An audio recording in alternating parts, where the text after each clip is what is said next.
मेरा परिवार।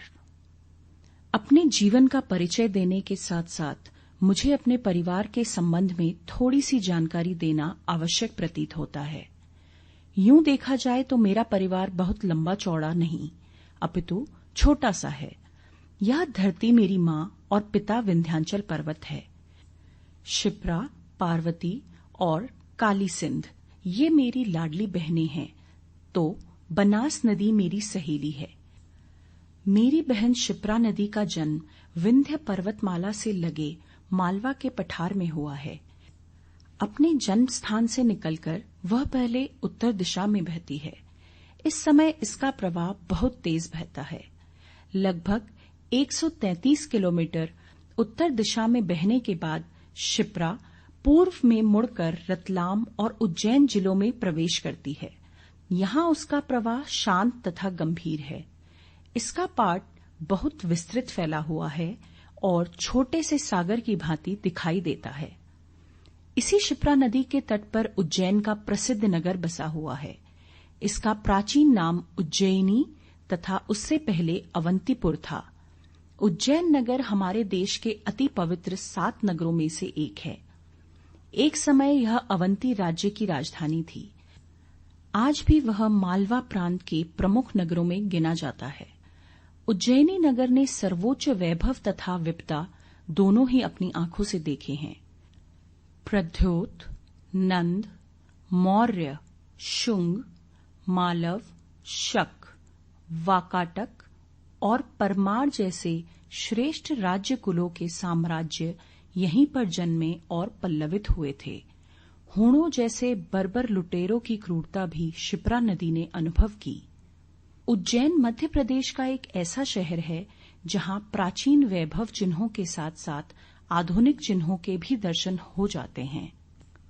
पृष्ठ संख्या 40। उज्जैनी नगर से 26 किलोमीटर दूर 16वीं शताब्दी में निर्मित कला के दर्शन कराने वाला कालियादर महल है। यह महल शिप्रा के चारों ओर घिरे पानी के मध्य भूभाग पर बना हुआ है।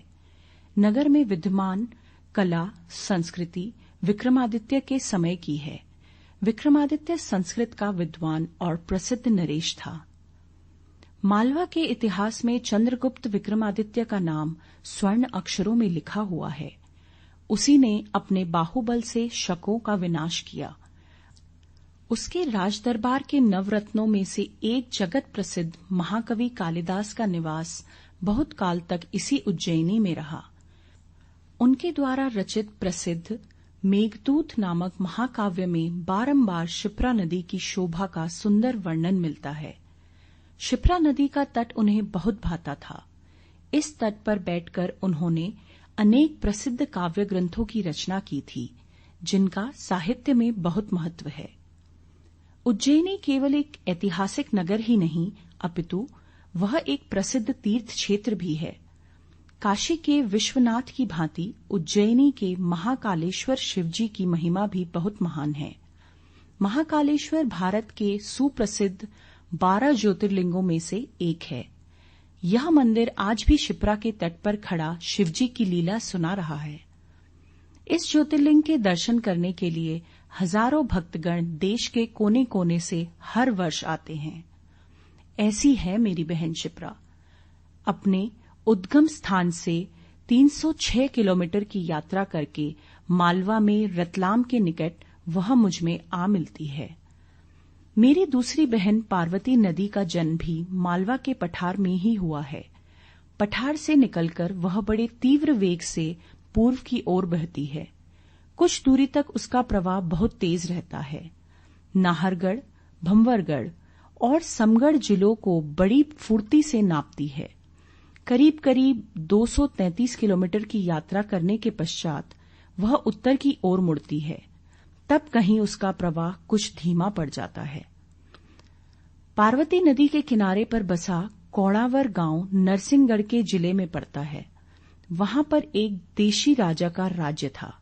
15वीं सदी में मेवाड़ जिले के ऊंट हाँकने वाले उन्मत्त राजपूत यहां आकर बस गए थे। जब मुगलों की राज सत्ता चरमराने लगी तो राजपूतों के प्रमुख नेता मोहन सिंह और परसराम ने राजगढ़ और नरसिंहगढ़ में अपने अपने राज्य स्थापित कर लिए और राज करने लगे। बाद में मराठों ने वहां पर अपना झंडा लहराया। पृष्ठ संख्या 41। इसी नदी के तट पर स्थित हवन गांव के निकट रघुगढ़ के महल और उसके परकोटे के खंडर दिखलाई पड़ते हैं। रघुगढ़ कछवाहा राजपूत राजाओं की राजधानी था। उन्होंने ग्वालियर के महाराजा दौलत राव सिंधिया का कसकर प्रतिकार किया था, किंतु अंत में सिंधिया ने उस भाग को अपने राज्य में शामिल कर लिया।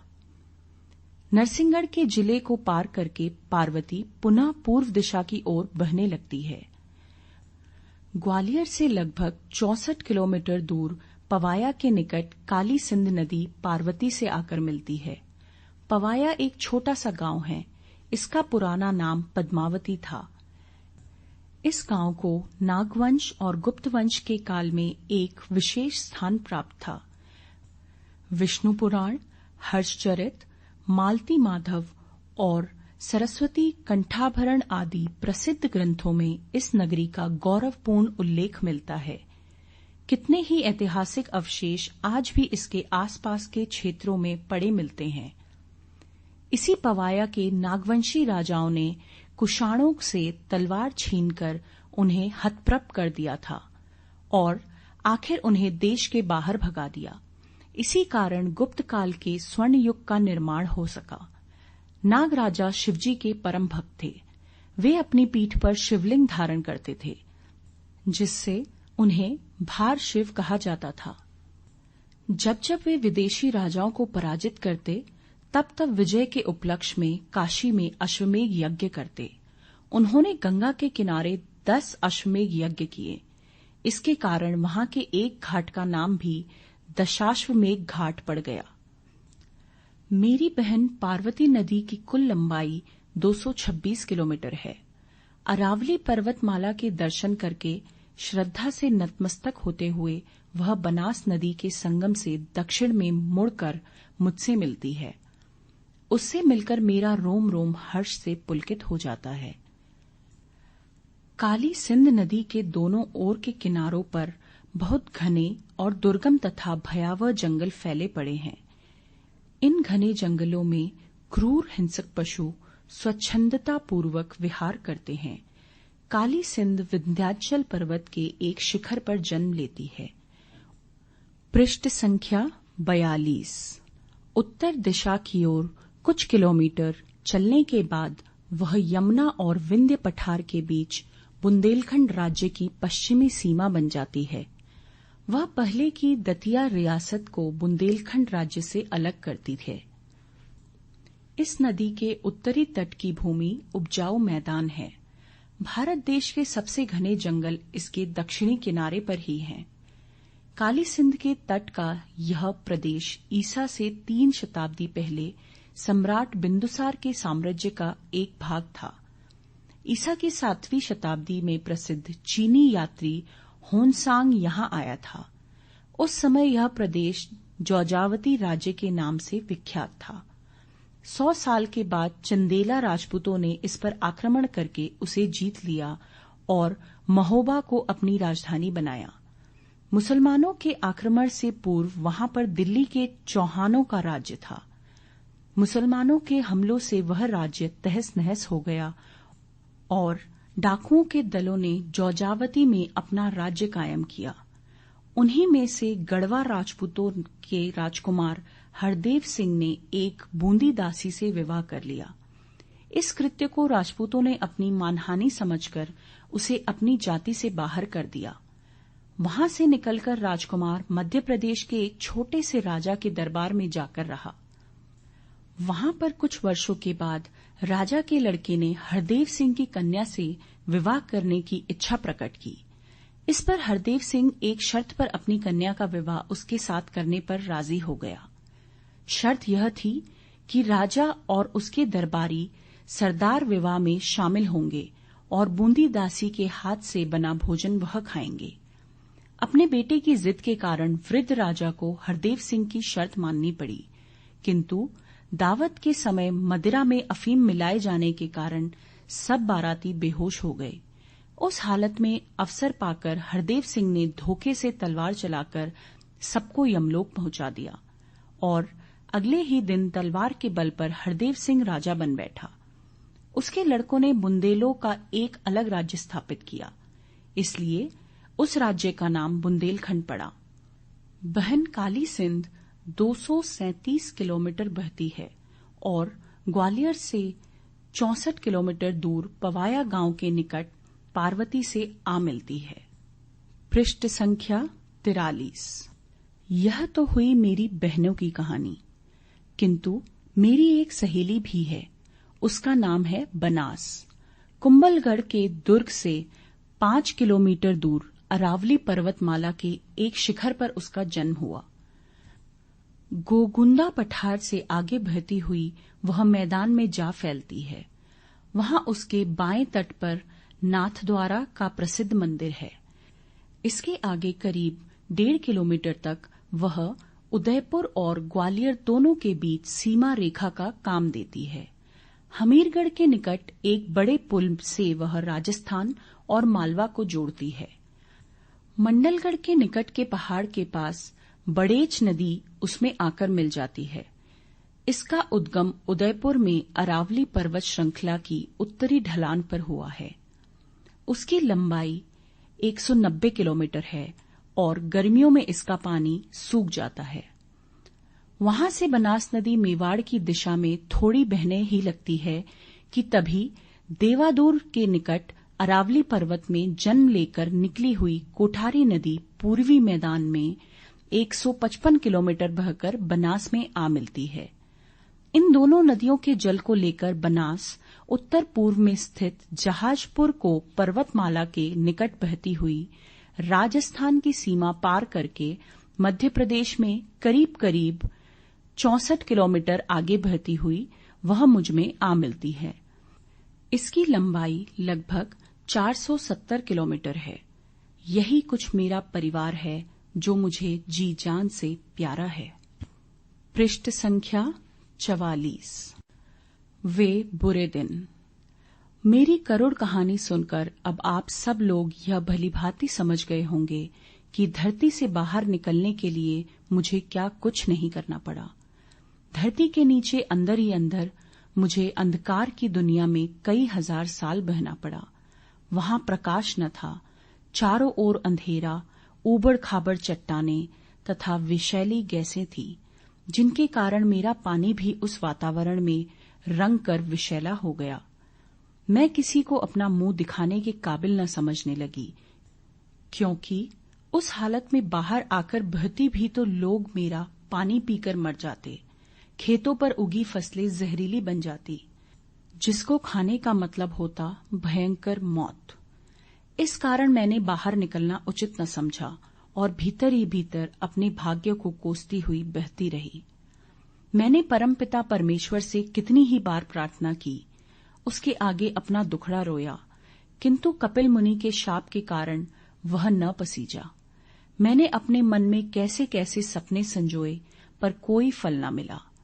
आखिर हार कर चुप हो गई। फिर ऋणतांबूर के नरेश रतिदेव द्वारा इच्छा प्रकट करने पर मैं कपिल ऋषि के शाप से तनिक मुक्त होकर धरती से बाहर आकर बहने लगी।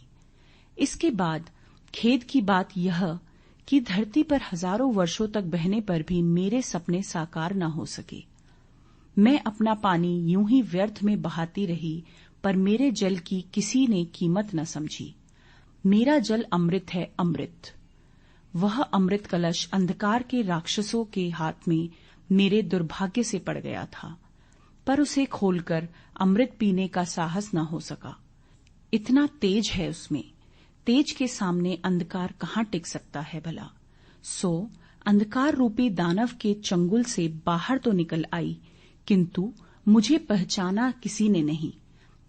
इसी कारण पर्वत, जंगलों, पहाड़ी, गड़ी घाटियों में मारी मारी फिरती रही हूं, पर खेद है किसी ने मेरा महत्व न जाना। पृष्ठ संख्या 45। मेरी हार्दिक इच्छा है कि मैं भारत की भूमि पर बहकर अपने बेटों की सेवा करूं, यहाँ की भूमि पर अमृत जल छिड़क कर उसे उपजाऊ बनाऊं। सूखी बंजर रेतीली भूमि को अपने अमृत जल से सींचकर उसमें ऐसा नवजीवन भर दूं कि उसका बांझपन दूर होकर वह खेती करने के योग्य हो जाए।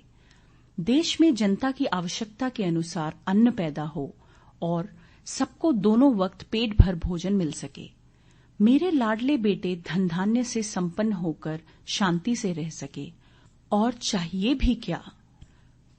परंतु दुख की बात यह रही कि किसी ने भी मेरी सामर्थ्य का अभी तक पूरा लाभ नहीं उठाया। मेरी उत्कट इच्छा यह है कि लोग मेरे अमृत तुल्य जल का अधिक से अधिक उपयोग करके लाभ उठाएं, किंतु मेरे जल का तब तक सदुपयोग न हो सकेगा जब तक कि मेरे लाडले बेटे मेरे पानी से नहरें निकालकर सिंचाई के लिए उपयोग न करें।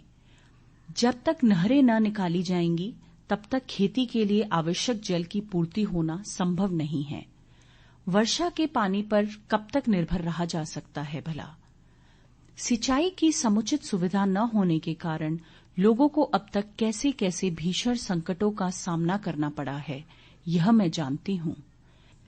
किस किस प्रकार की और कैसी कैसी असुविधाएं उनको सहन करनी पड़ी हैं, इसकी मुझे पूरी जानकारी है।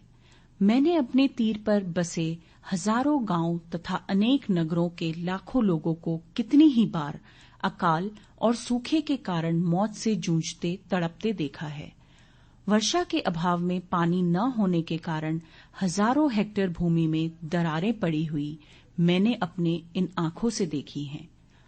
अनगिनत पशु पक्षियों को पानी के अभाव में प्यास से तड़पते और मरते देखा है। यदि लोगों ने तनिक सोच विचार से काम लिया होता, मतलब यह कि मुझ नदी से नहरें निकालकर उस पानी से जमीन को सींचा होता और फसलें उगाई होती, तो ऐसे भयंकर दुर्भिक्ष क्यों कर पड़े होते। अधिक दूर जाने की क्या आवश्यकता है, गंगा यमुना का ही उदाहरण लो। प्राचीन लोगों ने भूमि की सिंचाई के लिए इन नदियों से नहरें निकाली थी। पृष्ठ संख्या 46। एक प्रकार से उत्तर प्रदेश में उन्होंने नहरों का जाल ही बुन दिया था। इसी का परिणाम था कि वहां के लाखों करोड़ों एकड़ भूमि पानी की सुविधा के कारण सदा उपजाऊ बनी रही और धन धान्य की भी कभी भी कमी अनुभव नहीं की गई। अपितु भारत का यही भाग हजारों वर्षों से सर्वाधिक उपजाऊ तथा संपन्न रहा है। मुझे खेद के साथ कहना पड़ रहा है कि वैसी व्यवस्था मेरे पानी से नहरें निकालकर नहीं की गई, जिसका परिणाम स्वयं उन्हें अनेक बार भुगतना पड़ा है। इससे मेरा क्या बिगड़ा भला, नुकसान तो उन्हीं को उठाना पड़ा ना। यदि तनिक सोच विचार और दूरदर्शिता से काम लिया होता तो ऐसी दुर्दशा उनकी क्यों होती भला। यदि गंगा यमुना की तरह मैं होती तो मेरे तीर पर बसे लोगों को अकाल तथा सूखे का मुंह देखने की भी जरूरत नहीं पड़ती। इतनी विशाल संख्या में लोग न मरते। यह हाल सुनकर आप शायद यह भी जानना चाहेंगे कि मेरे यात्रा क्षेत्र में कब कब अकाल पड़े और कितने परिमाण में जनहानि हुई। इसका भी पक्का चिट्ठा मेरे पास है। सुनना चाहें तो हाजिर है वह लेखा जोखा। सुनिए। सन 1825 में मेरे तीर पर फैले दक्षिण मालवा में जो अनाज का घर कहा जाता रहा है, भयंकर अकाल पड़ा। उस साल सारे दक्षिण क्षेत्र में वर्षा की बूंद तक नहीं बरसी। वर्षा के न होने से भूमि में दरारें पड़ गई, जमीन सूख गई, घास चारा तक न उगा, लाखों मवेशी काल के गाल में समा गए, पेड़ पौधे सूख कर मर गए, हरियाली का कहीं नाम तक न था। करीब करीब 2 लाख से अधिक लोग अकाल के चुंगल में फंसकर भूख की बलि चढ़ गए। लगभग 640 किलोमीटर के भूभाग पर इस दुष्काल की काली छाया पड़ गई थी। इसके पश्चात सन 1842-43 ईस्वी में पुनः अकाल पड़ा। इस बार भी वर्षा न होने के कारण भयंकर सूखा पड़ा। वर्षा समय पर न होने से खेतों में बोई हुई फसल को समय पर पानी न मिला, जिसके कारण खड़ी फसलें सूख कर तबाह हो गई। लाखों मवेशी भूख प्यास से मारे गए। इस सूखे की चपेट में 3 लाख लोग आए। 1.5 लाख दूध देने वाले पशु मौत के शिकार हो गए। गेहूं का भंडार कहा जाने वाला मालवा अनाज के एक एक दाने के लिए मोहताज हो गया। खेतों खलिहानों में वर्षा की बाट जोड़ने वाले श्रमिक किसान घोर निराशा में डूब गए। उन्हें धीरज बंधाने वाला कोई न रहा। पृष्ठ संख्या 47।